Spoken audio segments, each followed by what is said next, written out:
Hi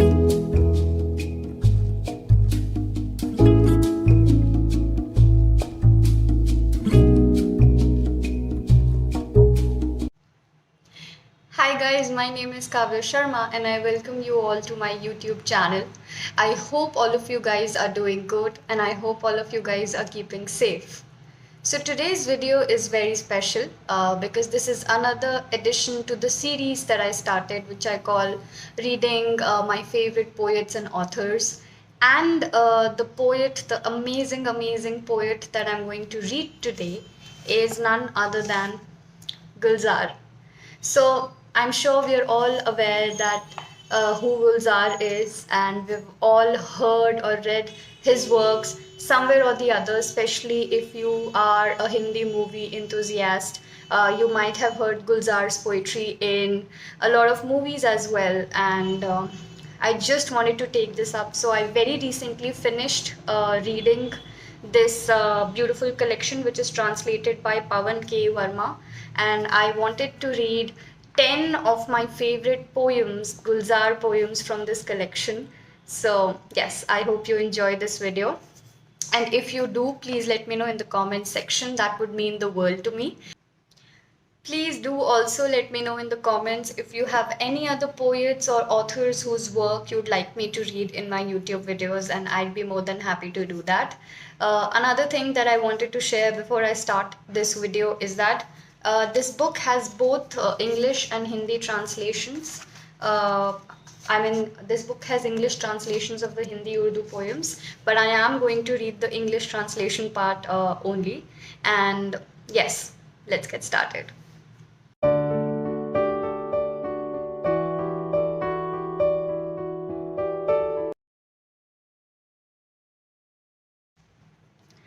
The first piece of poetry that I am going to read from this book is called Universe.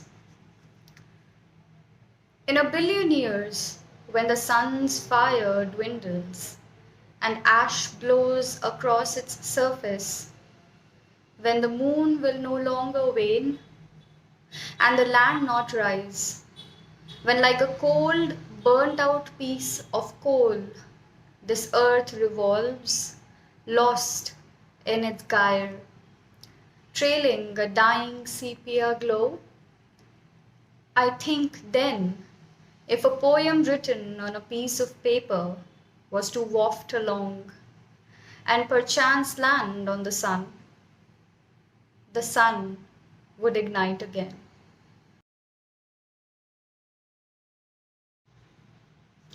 The second piece of poetry that I am going to read from this book is called Honeymoon. Tomorrow I shall take you out to the circular road along the sea.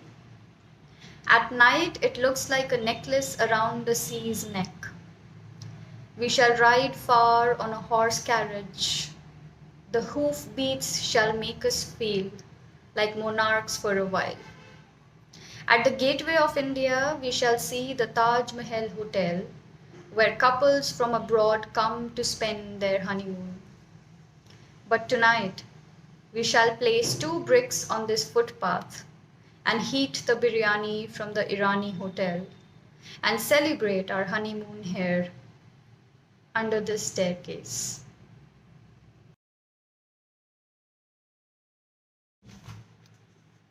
The third piece of poetry that I am going to read from this book is called Clothes.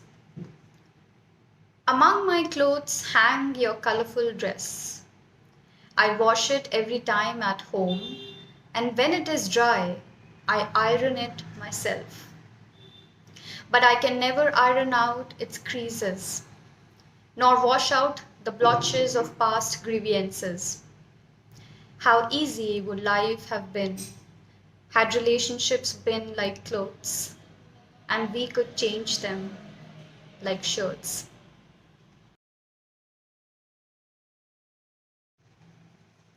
The fourth piece of poetry that I am going to read from this book is called For Naseeruddin Shah. I am an actor. After all, I am an actor. I have to live several lives in one. Every day my character changes on the sets. My situation changes. Even my face does. To suit the story and scene, my habits as well. And then the stains of the costumes I worn out don't fade. The residue of some wounded character stays on in the folds. The jagged edges of another course through my veins. The marks remain etched for long on my heart. These characters picked up from life are not imagined. The fan will not blow them away. The ink from the dialogues stay on in my heart. I appear to live the lines written for the screen. I am an actor, and yet I am not only an actor. I am also a snapshot of time.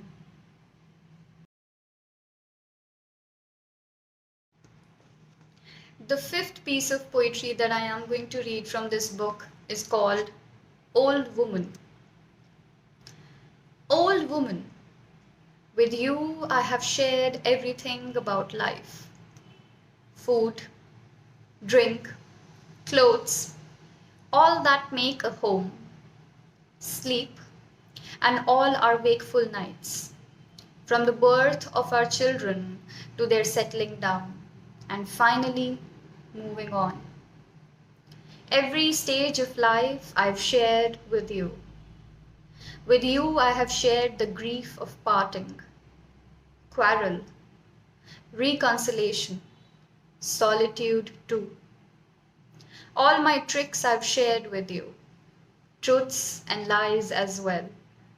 My pain you have borne, and all your pain has passed through my pores.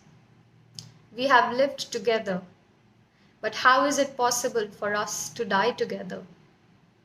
One of us one day will have to leave the other at the funeral pyre and return alone.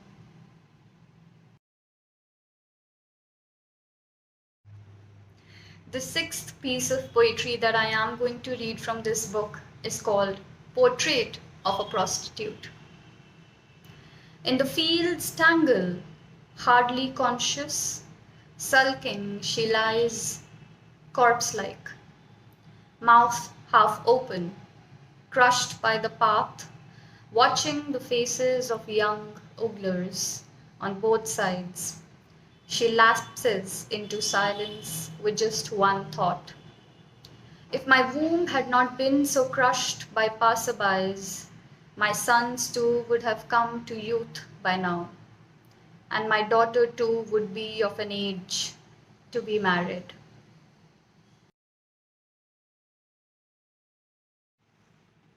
The seventh piece of poetry that I am going to read from this book is Have You Seen the Soul? Have you seen the soul? Ever sensed it?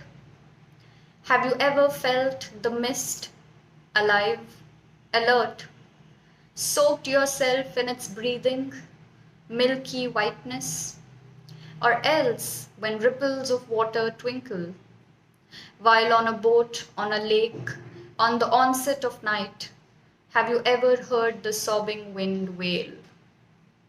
When a great many shadows run to catch the full moon on a snow-white night, standing against the wall of a church on the shore, have you sensed your womb resounding? The body, burnt 100 times, is still a clod of earth. The soul, burnt but once, becomes gold. Have you seen the soul? Ever sensed it?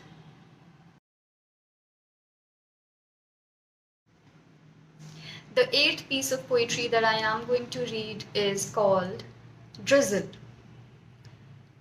Look beyond the closed panes, beyond the alcoves, at the green trees, the lush branches, the flowers, how silently it rains, ceaselessly.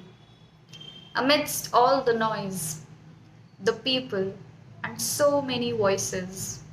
In the depth of my thoughts, at another level somewhere, I think of you like the rain, falling silently.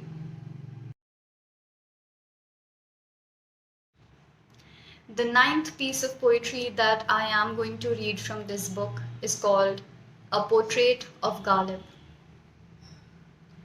The alleyways of Ballymoran, tangled like some convoluted argument. At the corner, in front of the wood store, panagrets on the quail, moonlight doors framed by a few decrepit sack curtains, and the lightless shadows of a hazy dusk, clinging to the walls, like the unseen Badi bee of the Churiwalan market, groping her way along unopened doors.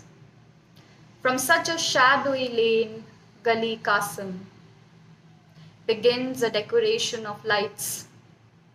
A leaf of gold unveils the narration of the Quran, and the address of Asadullah Khan Ghalib is found.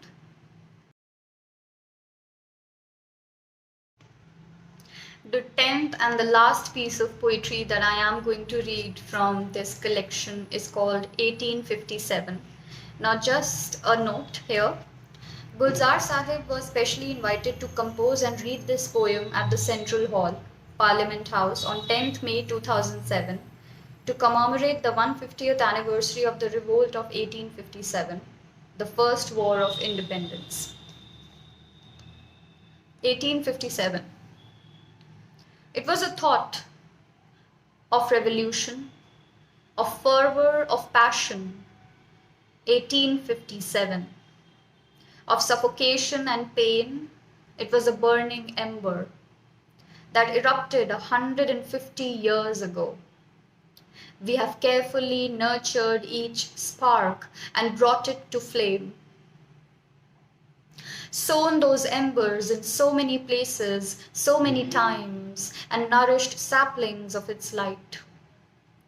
Through violence and non-violence, we lit countless bonfires.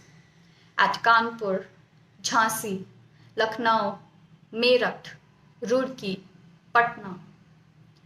When the very first war of freedom began to spread, we sensed for the first time shared pain. Even if we could not grasp the other's hand, there was a finger to hold. For the first time, we felt that when our blood boiled, so did our souls. In the soil of our brown skins, reverberated the nation's soil. This happened for the first time. Dry rotis were doled out in village after village, which ignited unlit tandoors, just a few sparks blowing in the wind. Set the sun resounding. That was the first thunder of the revolution. When the searing wind blew, like the nests of the weaver bird, corpses hung from trees for many days in Mehrauli, souls smouldering and wrapped in smoke, gasped to know the way to Delhi. Alas, on this occasion, though the steed of the revolution did set out, there was no one to rein it in. Scores of gallant men did converge, but there was no one to mentor them. We are free now, and our nation is free as well. Everything is now our own. The water of every river here is mine, and yet my thirst is not slaked. I don't know why I feel that when my sky fills up, someone steals my clouds away. Every time I grow the sun, my fields are blighted by an eclipse again. Though today my country is free, give me the sparks. Give me the sparks so I can sow again and harvest the sun's saplings. Sprinkle afresh a new radiance on my people, so that they say again in unison, Inqilab, Inqilab, Inqilab. So these were my top 10 favorite poems from this book, which has Gulzar's poetry collection. I thoroughly enjoyed reading the book. If you haven't read this book, I will link it in the description box below. And so that you guys can also read if you enjoy poetry, especially Gulzar's poetry. To be honest, I enjoyed reading the Hindi Urdu version of his poems better, but I wanted to make this video on English translation so that it reaches out to more people who understand this, the language English. And yes, with this, we come to an end to this video, and see you in the next video. Till then, take care.